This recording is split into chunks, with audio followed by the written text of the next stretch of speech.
बिल्कुल आज Islamabad high court में आज समाअत थी। आज समाअत जो थी वो तोशाखाना 2 केस के हवाले से थी और इस केस के अंदर जो आज पेशरफ्त हुई है वो बड़ी अहम है। आज हमने पिछली दफ़ा भी और आज भी बाकायदा तौर पर हमने इतराज़ किया है कि जज साहब आप केस ना सुने, क्योंकि आप 26वीं तरमीम की सूरत में यहाँ आए हैं। हुकूमत इस वक्त इमरान खान साहब के ख़िलाफ़ है, फार्म 47 की हुकूमत है, उनकी तरफ से 26वीं तरमीम की गई थी और उसी सूरत में आप आए हैं, तो हुकूमत की तरफ से आप लगाए गए हैं। हमें आप पे एतराज़ है, आप ना सुनिए केस। और दूसरा एतराज़ हमें इस वजह से है क्योंकि तोशाखाना केस के रिलेटेड जितनी भी दरखास्तें थीं वो इससे पहले मियाँ गुल हसन औरंगज़ेब साहब ने सुनी थी, तो लिहाजा ये केस जो है उनके पास भिजवाया जाए। आप जूनियर जज हैं और वो ऑलरेडी इस मामले को देख रहे हैं, तो उन्होंने लास्ट टाइम भी इस चीज़ को एक्सेप्ट नहीं किया था। आज वकला की भी और पार्लियामेंटेरियंस की भी कसीर तादाद थी और उसके अंदर आज भी हमने देखा कि उनका दिल नहीं था। उन्होंने कहा जी कि इस मामले के अंदर आप रिटन इतराज़ात जो हैं वो दे दें। हालांकि आज़म खान जो हैं, जो इसके साथ दूसरे जज हाई कोर्ट में तैनात किए गए हैं, वो उन्होंने उस इतराज़ को तस्लीम किया था और केस चीफ साहब को भिजवा दिया था। उन पर भी इतराज़ किया गया था। यही इतराज़ था कि आप जूनियर जज हैं और आप अचानक से आकर आप सुनने लग पड़े, आप केस ना सुने, आप 26वीं तरमीम की जरूरत में आए हैं, आपको लाया गया स्पेशल इसलिए। तो उन्होंने एक्सेप्ट कर लिया था, तो इन्हें भी चाहिए था एक्सेप्ट कर लेते। लेकिन बिला वजह अगर वो इसके ऊपर दोबारा केस खुद ही सुनते हैं तो वो बिल्कुल अमल ठीक नहीं होगा।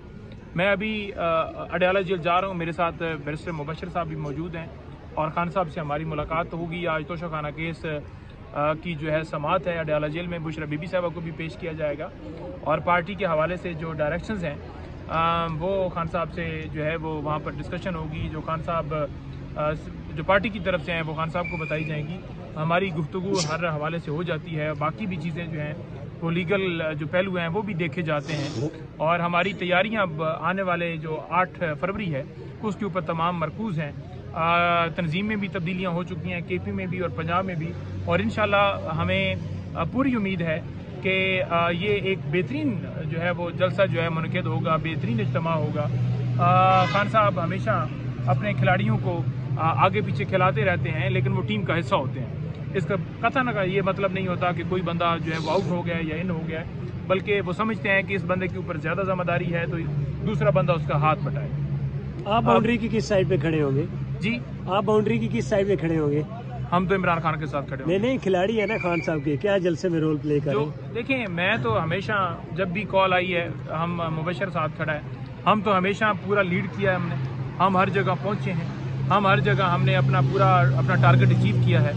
हमने कभी भी किसी जगह के ऊपर पीछा नहीं दिखा और इंशाल्लाह ताला आप देखेंगे कि जो हमारा नॉर्थ पंजाब है वो सारा सवाबी में इकट्ठा, और उसके अलावा पाकिस्तान भर से लोग आ रहे हैं, पूरी दुनिया से लोग आ रहे हैं और मुख्तलिफ हलकों में भी एहतजाज होगा।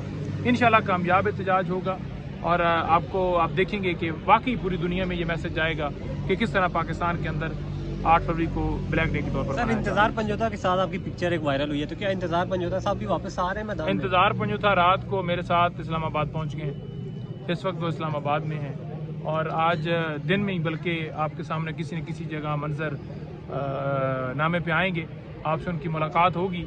इंतजार साहब पुरज़्म हैं, डटे हुए हैं, इंतजार साहब खड़े हैं।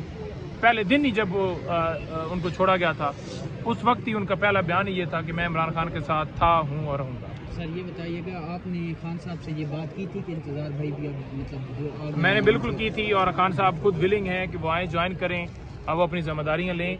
और खान साहब ने कहा कि आप उसे कहो कि आए और मैंने उसे पैगाम दिया, तो इंतजार भाई जो हैं वो पहले से पैगामात जो हैं वो हमारे दूसरे कुलीग हैं, क्योंकि मेरी पहले एक्सेस नहीं थी, अली भुट्टो साहब उनके ज़रिए अडयाला जेल की अथॉरिटीज़ को भिजवा चुके थे कि वो आना चाहते हैं, वो हिस्सा बनना चाहते हैं, लेकिन उनकी तरफ से अभी अप्रूवल नहीं हो रही। वो दरमियान में हर्डल्स बना रहे हैं, वो चाहते हैं कि आए हुए हैं और खान साहब से उनकी मुलाकात हो। इंतज़ार इस्लामाबाद में है और बड़ा एक हमें आप समझ लें कि बड़ा इत्मीनान हुआ है कि जब रात को हम इकट्ठे थे कि हमारा जो एक टीम के अंदर मिसिंग थी वो हमारी टीम पूरी होगी दोबारा। सर अली अमीन गंडापुर साहब वज़ीर आला हैं, इस टाइम वो सदर से हटा दिए गए हैं। खान साहब ने क्या ये वो जो मोहित पिरज़ादा की खबर थी कि बुशरा बीबी को सज़ा दिलवाने में अली अमीन का हाथ है, क्या खान साहब ने इस मामले में कोई बात की है? नहीं, खान साहब ने उनको जो ओहदे से हटाया है, उनकी उसके अंदर खान साहब ने बड़ा जवाब दो टोक दिया है कि जिम्मेदारियाँ, क्योंकि वो सीएम है तो वो बांटी हैं उन्होंने। बाकी कोई डेफिनेटली अब कंटेंट चाहिए होता है लोगों को, तो वो करें, वो उनकी मर्जी है। सर 1.5 घंटे के कल पे मुलाकात हुई है, किस हवाले से हुई है? हुकूमत के ऊपर हुई है, मुज़ाकरात के अंदर चल रहे हैं, या फिर अफगानिस्तान के हवाले से बात हुई है अली अमीन गंडापुर साहब? इमरान खान साहब ने दो टोक कहा है कि माफ़ी वाला कोई खाना ही नहीं, माफ़ी किसी सूरत भी मैं नहीं मांगूंगा, सिंपल।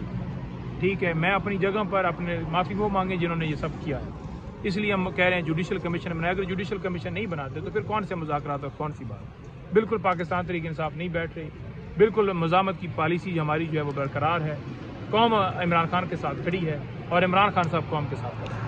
सर वो तो बुला के बैठे हुए हैं सर, वो इजलास जो नून लीग की वो थी कमेटी मुज़ाकरात की, वो आज उन्होंने कहा है हम जाएंगे कमेटी रूम में, वहाँ पे बैठेंगे और इनका इंतजार करेंगे। हालांकि आपने रिफ्यूज़ कर दिया कि हम नहीं आएंगे, फिर भी वो कह रहे हैं बैठेंगे। देखिए, कमेटी तो नहीं खेलना ना, आपने एग्जीक्यूट करना है। अगर आपका दिल होता तो आप पहले दिन ही कर देते। इमरान खान साहब कह रहे थे कि एक मीटिंग के अंदर ये तय हो जाना था, नोटिफिकेशन हो जाना था। मैं वज़ीर आज़म था, कोई काम करना होता था 5 मिनट में हो जाता था। तो ये बहाने हैं ना जी कि आप देखें, उनके तो बयान आ चुके हैं ना कि हम कमीशन नहीं बनाएंगे, अदालतों में मामला चल रहे हैं। तो जब आप कमीशन नहीं बनाएंगे, सियासी कैदियों को रिहा नहीं करेंगे, 14 साल मजीद सजा दे दें, आप 7 साल बीबी को दे दें, हमारे वर्कर्स की बेल खारिज हो तो वो ऊपर ना लगवाएं, तो फिर कौन से मुज़ाकरात आगे बढ़ सकते हैं? पंजोता साहब, अगर मामला बातचीत से हल नहीं होंगे तो फिर किस तरह हल होंगे? बातचीत नाल नहीं हल हो तो पॉले नाल हल कर लवांगे।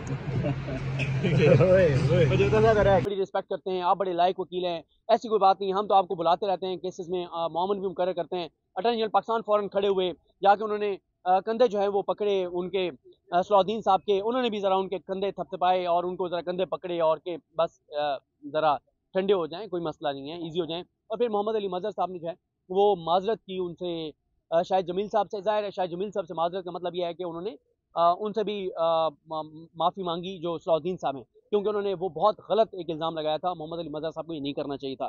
तो खैर, अब ये इस आईनी बेंच ने आज एक मतलब ऐसा काम किया है जो पहले तो हमने कभी भी नहीं देखा कि सुप्रीम कोर्ट में कभी ऐसा हुआ हो कि एक फैसला आ जाए, मेन फैसला आ जाए, फाइनल जजमेंट आ जाए और कोई और बेंच बैठ के, और वो जो उनका जो ऑर्डर है, फैसला नहीं ऑर्डर जो है, उसको वापस लेकर कहेंगे क्योंकि हमने ऑर्डर वापस ले लिया है। उस ऑर्डर के बाद जितनी समातें हुई हैं, जितने दलाइल हुए हैं, जितने फैसले हुए हैं, जो कुछ हुआ है वो सब गिर गया, क्योंकि वो ऑर्डर, जब एक आप ऑर्डर वापस लेंगे तो उसके बाद होने वाली तमाम समातें, सब कुछ जो है वो गिर जाता है, ख़त्म हो जाता है। तो ये आज हुआ है।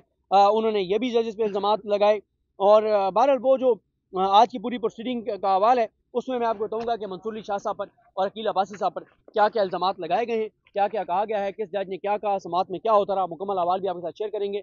मुझे अपनी दुआ में याद रखें, लेकिन ये बता दूं कि अब ये मामला जो है वो बढ़ सकता है, कैसे बढ़ सकता है इस पर भी बात करेंगे। मुझे अपनी दुआ में याद रखें। अल्लाह हाफ़िज़।